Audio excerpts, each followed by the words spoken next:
అందరికీ నమస్కారం. న్యూస్ కానికి స్వాగతం. ఈరోజు వార్తల్లోని ప్రధాన అంశాలను కానీ విశ్లేషించుకున్నట్లయితే మొట్టమొదటగా ఈనాడు దినపత్రికను తీసుకున్నట్లయితే హెచ్ఎంపివి కలకలం. చెన్నై, బెంగళూరులో ఇద్దరేసి చొప్పున, అహ్మదాబాద్లో ఒకరికి వైరస్ నిర్ధారణ. వైరస్ సోకిన 5 నెలల శిశువులే, ఆందోళన అక్కర్లేదు, ఇది పాతదే.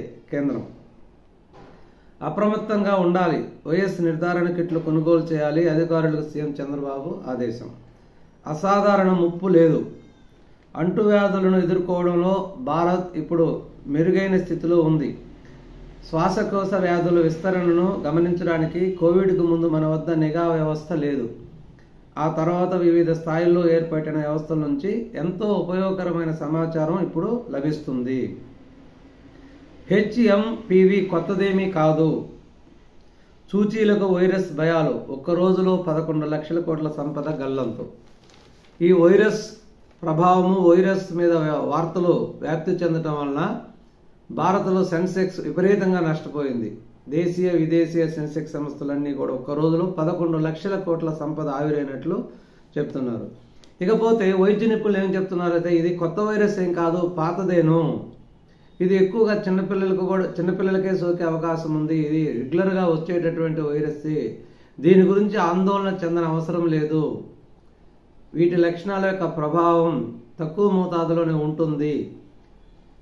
ఆ వైరస్ని వ్యాప్తిని నిరోధించడానికి కావాల్సినంత విధి విధానాలు మన దగ్గర ఉన్నాయి.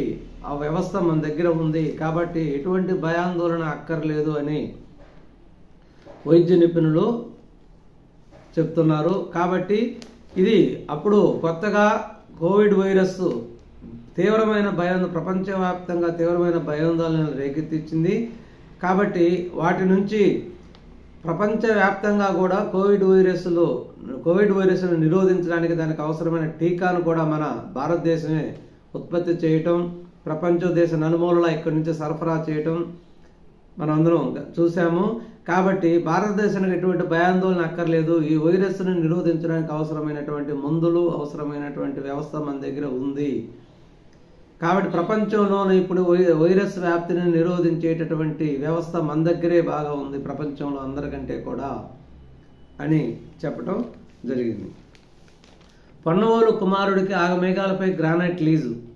వైకాపా సర్కారు జమానాలో పురుగులు పెట్టిన ఫైల్.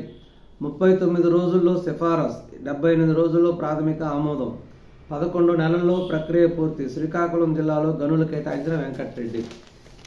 ప్రభుత్వ అడిషనల్ పబ్లిక్ ప్రాసిక్యూటర్గా ఉన్నటువంటి పన్నోలు సుధాకర్ రెడ్డి, అంటే ఈ ఏపీపీ కాకముందు కూడా పన్నోలు సుధాకర్ రెడ్డి జగన్ లాయర్గా పనిచేస్తూ ఉన్నాడు. జగన్మోహన్ రెడ్డికి లాయర్లుగా పనిచేసిన వాళ్ళకి, కంపెనీలో పనిచేసే వాళ్ళందరికీ కూడా అతను జీతాలు ఇవ్వకుండా ప్రభుత్వం ద్వారా లబ్ధి చేయడం ఇతనికి ఫస్ట్ నుంచి ఉన్న అలవాటు. అందులో భాగంగానే పన్నవోలు సుధాకర్ రెడ్డి యొక్క కుమారుడికి శ్రీకాకుళం జిల్లాలో గ్రానైట్ లీజులు కేటాయించడం జరిగింది. ఇంకా మనం ముందుగా ఎన్ని దారుణాలు చూడాలనో. నడిమూరులో ఓ ఇంటి పైన సోలార్ విద్యుత్పై అధికారులతో చర్చిస్తున్న సీఎం. ప్రతి ఇంటికి సౌర విద్యుత్. కుప్పంలో మొదలు, తర్వాత రాష్ట్రమంతా అమలు. వాట్సాప్ గవర్నెన్స్తో సెల్ ఫోన్తోనే 150 సేవలు. పకడ్బందీగా భూములు రీసర్వే. కుప్పం పర్యటనలో ముఖ్యమంత్రి చంద్రబాబు నాయుడు. 3 రోజుల పర్యటనకు కుప్పం వెళ్ళినటువంటి చంద్రబాబు నాయుడు గారు, సొంత నియోజకవర్గం కుప్పం ఎమ్మెల్యే అయినటువంటి ముఖ్యమంత్రి చంద్రబాబు నాయుడు గారు అక్కడ కుప్పం పట్టణం అంతా కూడా పిఎం సూర్యఘర్ పథకాన్ని అమలుపరిచే విధంగా చర్యలు తీసుకోవడం జరిగింది. దాన్ని కుప్పంలో మొదలుపెట్టి, తర్వాత ప్రయోగాత్మకంగా ఒక పైలట్ ప్రాజెక్టుగా కుప్పంలో మొదలుపెట్టి, తర్వాత రాష్ట్రమంతా కూడా దీన్ని వ్యాప్తి చేయడం జరుగుతుందని చెప్పడం జరిగింది. దీని వలన పేద ప్రజలకు కరెంటు బిల్లు భారం తగ్గటమే కాకుండా వాళ్లకు తిరిగి ప్రభుత్వం నుంచి దీనికి రెవెన్యూ కూడా వచ్చే అవకాశం ఉంటుంది. కాబట్టి అందరూ కూడా సోలార్ విద్యుత్ వైపు మళ్ళాలి. సొంత ఇండ్లు ఉన్న ప్రతి ఒక్కరూ కూడా పట్టణాల్లో కానీ పల్లెల్లో కానీ సోలార్ విద్యుత్ పథకాలను ఏర్పాటు చేసుకోవాలి అని చెప్పడం జరిగింది. 6 గంటలు 25 ప్రశ్నలు. వైకాపా ఎంపీ విజయసాయిరెడ్డి సుదీర్ఘ విచారణ. కాకినాడ సీపోర్టు సెజ్ను లాగేసుకున్న కేసులో ప్రశ్నలు సంధించిన ఈడీ. తెలియదు, సంబంధం లేదు అంటూ తప్పించుకునేలా సమాధానాలు.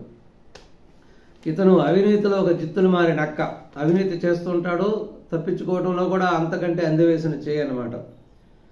నిన్న 6 గంటల పాటు దాదాపు 25 ప్రశ్నలు వేసి కాకినాడ సెజ్ మీద, కాకినాడ సీపోర్టు మీద ఈడీ కేసులో విజయసాయిరెడ్డిని విచారించడం జరిగింది.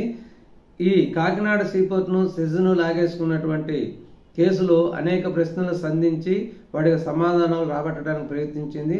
ఎక్కువగా అన్ని ప్రశ్నలు కూడా తెలియదు, నాకు సంబంధం లేదన్న సమాధానాలు చెప్పడం జరిగింది. పాఠశాలకు సంక్రాంతి సెలవులు 10వ తేదీ నుంచి.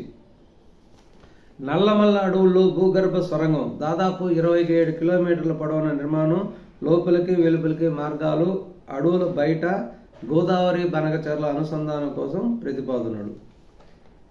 వైదొలుగుతున్న కెనడా ప్రధాని ట్రూడో ప్రకటన. వారసుడిని ఎన్నుకునేదాకా కొనసాగుతానని వెల్లడి. ఈ మధ్యకాలంలో కెనడా ప్రభుత్వం భారతదేశం మీద విపరీతంగా మాటలతో దండయాత్ర చేయడం జరిగింది. భారతదేశం మీద అనేక విమర్శలు చేయడం జరిగింది. భారతదేశం మీద చేసిన విమర్శల ప్రభావం కూడా కెనడా ప్రధానిగా ట్రూడో తప్పుకోవడానికి ఒక కారణం అయి ఉంటుందని కూడా విశ్లేషకులు చెప్తున్నారు.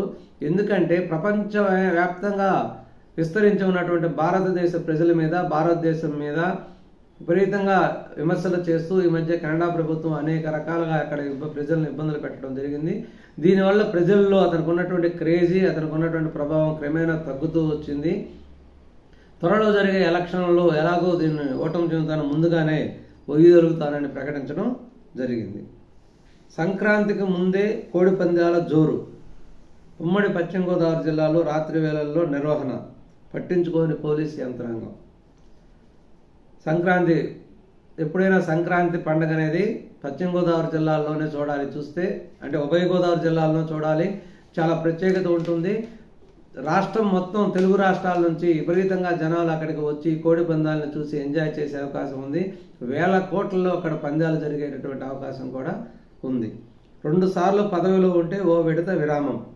నెల రోజుల్లో నామినేటెడ్ పదవులు భర్తీ. నాయకులు, కార్యకర్తలతో మంత్రి లోకేష్. ఇది ఈరోజు వార్తల్లోని ప్రధాన అంశాలు. మరొక ముఖ్యమైన విషయంతో మళ్ళీ కలుద్దాం. నమస్కారం, ధన్యవాదాలు.